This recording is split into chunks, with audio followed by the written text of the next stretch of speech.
Lisandro Tiaskiewicz, auditor de la ciudad de Buenos Aires. ¿Cómo estás, Lisandro? Hola, Milcides, muy buenas tardes a toda la audiencia. Sería un lujo para mí ser columnista permanente en Urbana. Bueno, eso, solo cuestión de ordenarlo, nada más, nada más. Total, vos no tenés mucho laburo. Algo hay, algo hay. Lisandro, no sé si estabas escuchando en la previa, si tenías posibilidad de escuchar algo, no sé si la conexión lo permitía. Estaba planteando el tema, el episodio, lo que sucedió una vez más ayer en la represión a los jubilados, que terminó con un jubilado hospitalizado.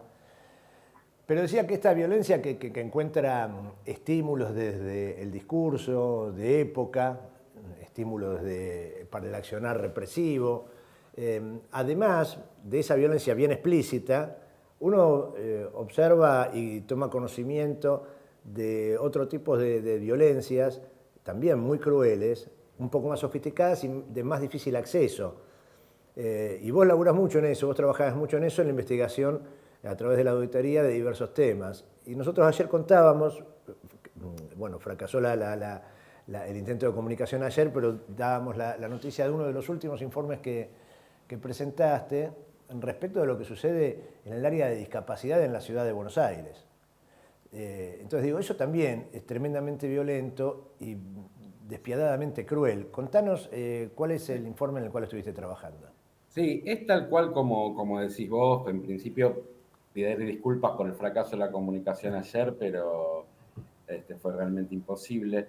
Pero es tal cual como decís vos. Estamos viviendo en una Argentina en general y una ciudad de Buenos Aires en particular, donde la crueldad es la marca registrada de las acciones de gobierno.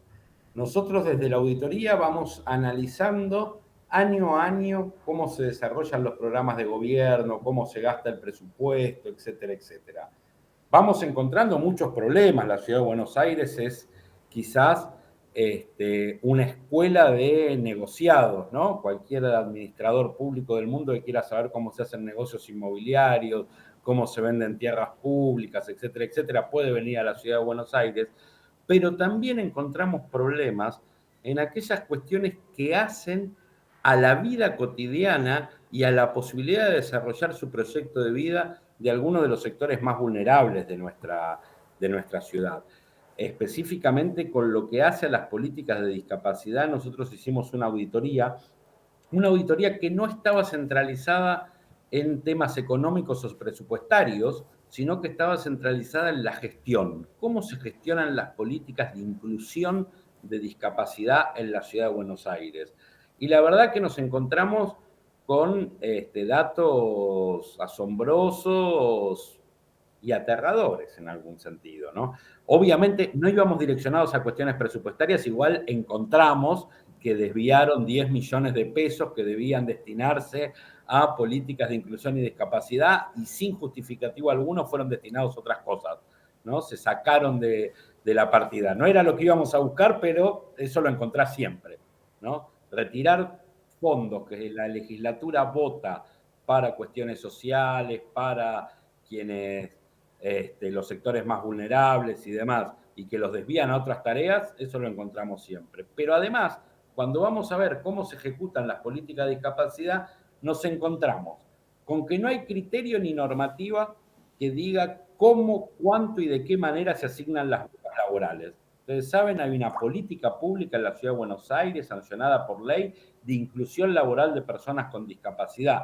No la ley 1502, que es la que exige que el gobierno de la ciudad tenga un 5% de su personal con alguna discapacidad, que tampoco se cumple. Estamos alrededor del 1 y pico por ciento de aquellas áreas donde el gobierno nos informa, porque en ese 1 y pico por ciento no está contabilizado ni la policía de la ciudad ni el Instituto de la Vivienda, porque la ciudad de Buenos Aires entiende que esa ley no se les debe aplicar a esos dos organismos por sus particularidades, lo cual es ridículo. Si uno incluyera la cantidad de empleados de la policía y del Instituto de la Vivienda, estamos debajo del 1%, cuando la ley dice que la ciudad debería tener un 5% de personas con discapacidad en su plantel. pero no estamos hablando de esa ley. Vamos a ver las becas que se dan para la inclusión laboral de personas con discapacidad en la actividad privada, ¿no? Entonces, una persona ingresa a alguna empresa, a alguna estructura económica de la actividad privada y el gobierno de la ciudad acompaña con una beca con la cual paga parte de ese salario para que las empresas tengan un incentivo de contratar personas con discapacidad. Bueno, no hay ninguna reglamentación, no hay ninguna norma que nos indique cómo deben entregarse esas becas, a qué empresas, en qué sectores y por qué monto deben entregarse esas becas. Eso es una decisión arbitraria que va tomando la autoridad de aplicación frente a cada solicitud. Y entonces, sin ninguna norma que lo enmarque, dice, a este se la doy, a este no se la doy, a este se la doy por tanto dinero, a aquel se la doy por tanto otro, con una decisión absolutamente arbitraria. Pero más aún, tampoco hay normas que regulen el problema de la inclusión educativa. Ahí nosotros tenemos un problema muy grande. Nosotros tenemos dos grandes modelos de inclusión educativa en discapacidad en la ciudad de Buenos Aires. Tenemos el modelo de las escuelas especiales, ¿sí?, con su régimen de escolaridad más su capacitación en oficios, ¿sí?, que continúan después de determinadas edades en algunos casos y demás, ¿no?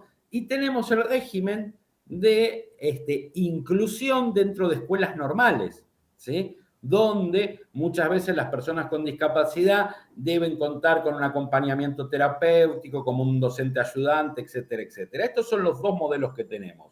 Por un lado, cuando vamos a analizar el Ministerio de Educación, nos encontramos con que todo lo que hace a educación especial, a escuelas especiales, a formación profesional y demás, se va desfinanciando año a año y nuevamente se desvían sus fondos, y no hay inversión, etcétera, etcétera. Por otro lado, cuando vamos a ver aquí a través de la COPIDIS y de las políticas públicas específicamente diseñadas para discapacidad, nuevamente nos encontramos con que no hay reglamentación, no está claro cuándo y cómo deben actuar desde los organismos de discapacidad para la inclusión educativa y nos encontramos con muchísimas escuelas normales de la ciudad de Buenos Aires que rechazan por problemas de infraestructura, porque no tienen capacidad de organización o por distintas argumentaciones, ¿no?, rechazan la inclusión de personas con discapacidad, aun cuando vienen con su acompañante terapéutico, su asistente pedagógico financiado por una obra social, o de alguna manera, ¿no?, porque dicen no tener capacidad para desarrollar esa integración.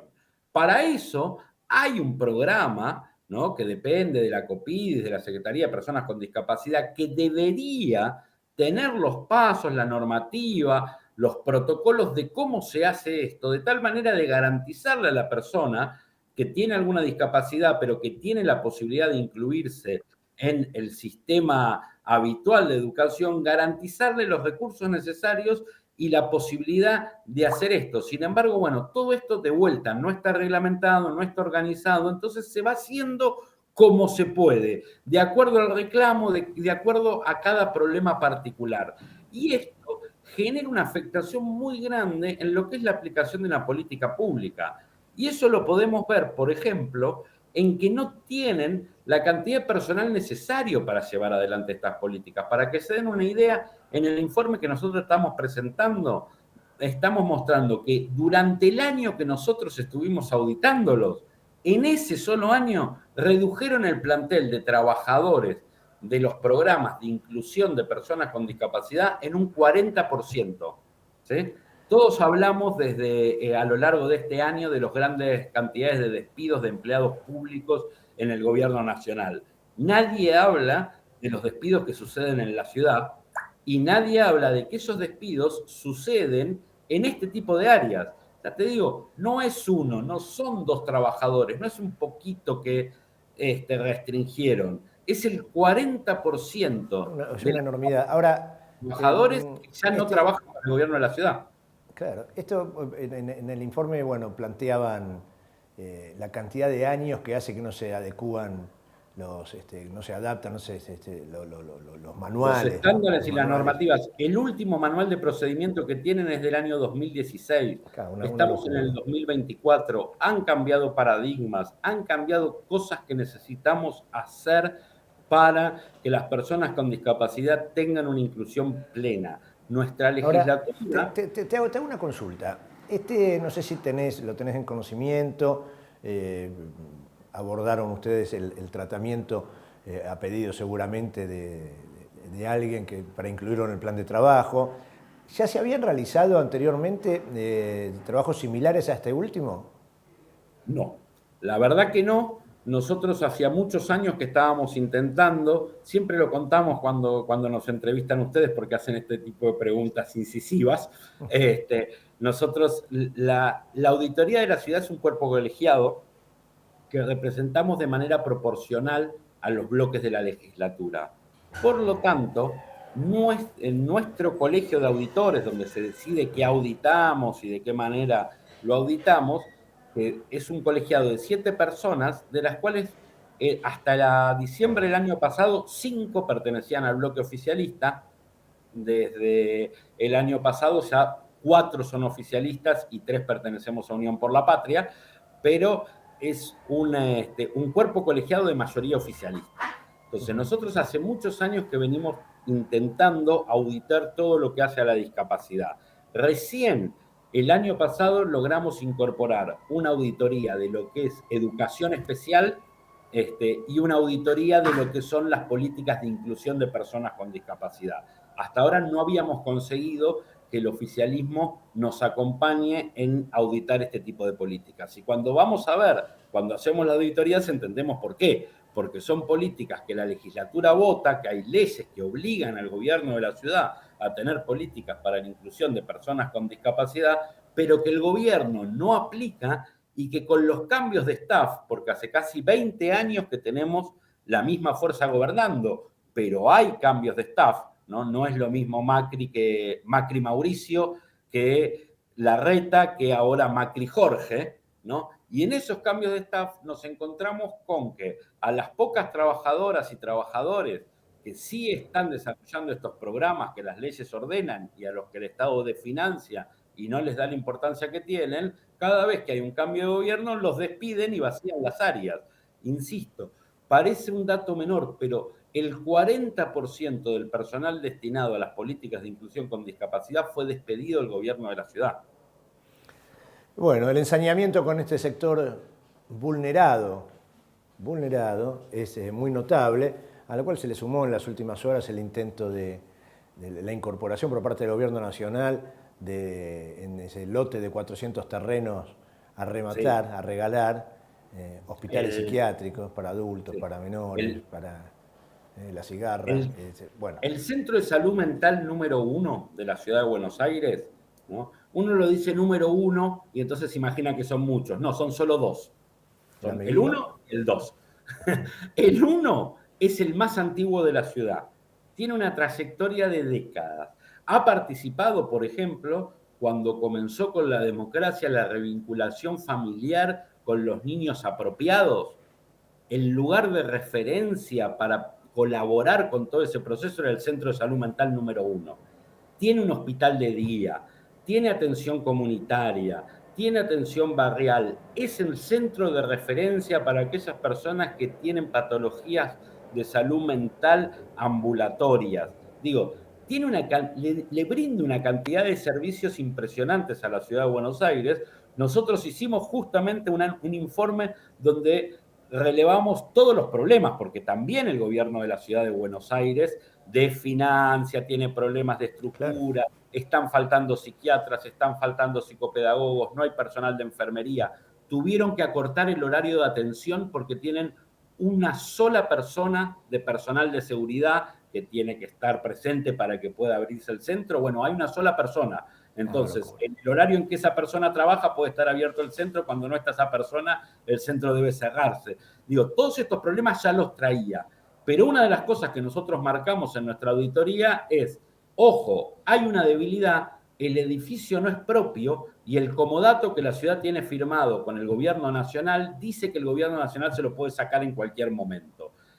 Ya Mauricio Macri como presidente firmó un decreto que pasó sin pena ni gloria porque no se ejecutó y nadie se dio cuenta, que habilitaba la venta de ese inmueble. Y ahora Javier Milei lo pone directamente en subasta pública. Entonces tenemos un centro de salud que atiende miles de pacientes al año, que tiene trabajadores, que tiene una tarea muy importante a desarrollar en la ciudad de salud mental, ¿no? No de cualquier salud, Sí, que sí. está en venta el edificio en este momento. Está publicada una subasta pública para vender su edificio y no sabemos dónde va a ir a parar ese sector de salud. No es una casualidad que el gobierno de Javier Milei se meta primero con el Laura Bonaparte y ahora con el CESAM número 1. Claro que Ellos tienen un problema especial en atacar a los efectores de salud mental, pero tampoco es casualidad que el gobierno de la ciudad no resuelva los recursos necesarios, físicos, monetarios y de profesionales para que la salud mental sea atendida en la ciudad de Buenos Aires.